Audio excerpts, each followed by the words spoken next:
The Office of the Vice President or OVP and the MMDA were cited for financial transparency and integrity by the Commission on Audit. The audit report comes days before the impeachment trial of Vice President Sara Duterte. Magandang araw po sa ating lahat. This is Councilor Danny Dayang Hirang. Ang ganda po ng Pilipinas. Mahalin po natin ito. Pag-usapan po natin itong mga development dito sa ating bansa. Few days ago, na-meet ko si Vice President Sara. Very brief lang. Napadaan lang. And na-remember ko at nakita ko, dapat siguro i-share ko sa inyo itong mga accomplishment ng Office of the Vice President. Ano ba yung Vice President? Yung Office of the Vice President is pangalawa sa buong bansa. So you have the President. Then, yung gobyerno natin, 3 branches of government. You have the legislative, yung sa Congress, yung judiciary, yung Korte Suprema, then you have the executive department. Ang very active dyan, yung executive department, yung Office of the President, kasi under niya lahat yung mga departamento, social welfare, police, armed forces. Yung legislative, hindi masyado yan kasi kung lang yan, gumagawa lang ng batas. Generally, wala silang kasali sa pag-implement ng batas. Trabaho ng presidente yan, trabaho ng gobernador, trabaho ng mayor. Yung mga board member, yung mga city councilor, hindi talaga trabaho niya mag-implement ng batas. Yung mayor at saka governor. In the case of the barangay, yung barangay captain. Pero yung sa barangay unit, may pagkaiba Kasi magtaka sila, councilor, yung barangay captain, bakit siya nagpe-preside? Dapat ang councilor. Wala kasing vice councilor, wala kasing vice kapitan. So, yung kapitan ang nagpe-preside at saka at the same time nag-i-implement. Now, in the case of the vice president, generally, nag-aantay talaga lang yan na magkaroon ng bakante yung presidente. In some cases, kahit sa ibang bansa, yung vice presidente binibigyan ng trabaho ng presidente. In the case of Vice President Sara, inassign siya sa Secretary of Education. Pero umalis siya kasi yun nga, sinabi niya, marami nakikialam at ito, lumabas yung mga problema. Now, but nevertheless, it does not stop. Hindi po yun ay dahilan na ihinto ang trabaho ng Vice President. Kaya yung mga area dyan, nagsasabi, bakit si Vice President pumunta sa may lugar yun? Pumunta ng Tacloban, pumunta sa Bisaya pa, magbuot-buot demo. Elected official yan pangalawang pangulo yan. Minsan, nangunguna pa nga sa pangulo, pumunta sa isang area. Everybody has the right to do that, especially ang Vice President. Now, dito sa opisina ng Vice President, I would like to congratulate, kababago lang, lahat ng pera na binigay ng government sa opisina ni Sara Duterte ay ginamit at nagamit. Kasi dalawa yan Yung budget ng government is 1 year lang yan, 365 days. After 365 days, mawawala ang visa ng implementation. Except if it is a continuing appropriation. But to some extent, ang gamitan ng pera ng government should be yearly.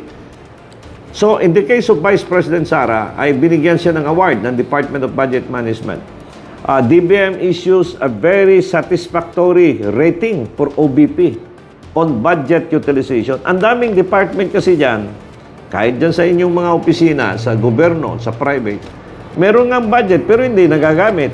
Magkapasko na lang, yung pera hindi nagagamit. But in the case of Sara Duterte, ginamit po, number 1, sa accomplishment report na nabasa ko dito, 3 million na sumasakay ng bus libre. Nakapagtanim ng kahoy, 1,800,000 sa buong Pilipinas. So, hindi natutulog yung Vice President. Ang mga estudyante na nabigyan ng mga dental kits at saka yung mga school materials is 603,000. Ang dami niyan. Mga pamilyang natulungan panahon ng disaster, 535,000. Individual given medical assistance, malaki ito. Ito yung may mga bayad sa ospital, 271,631.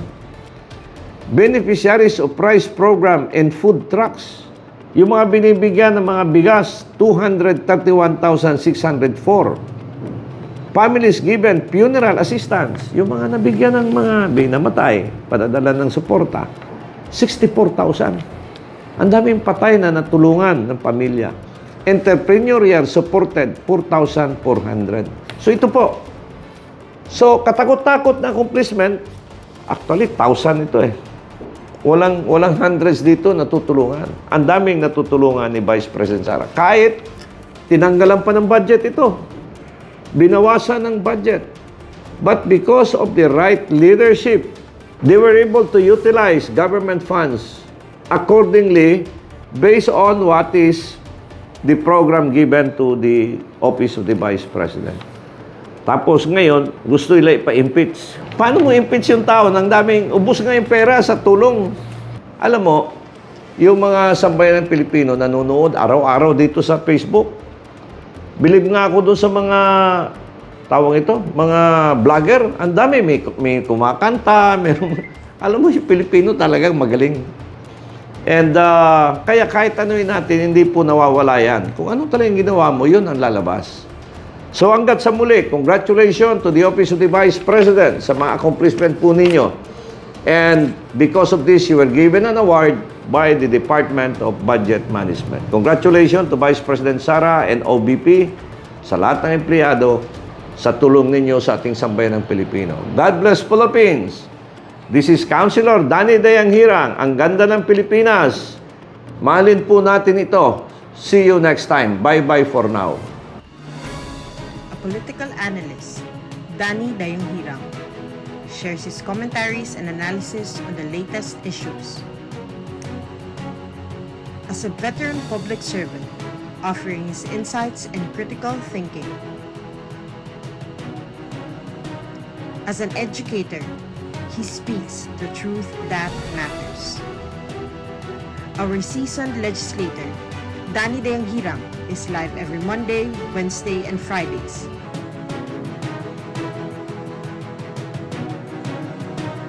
Follow us on our social media platforms for more details. Mahalin natin ang Pilipinas.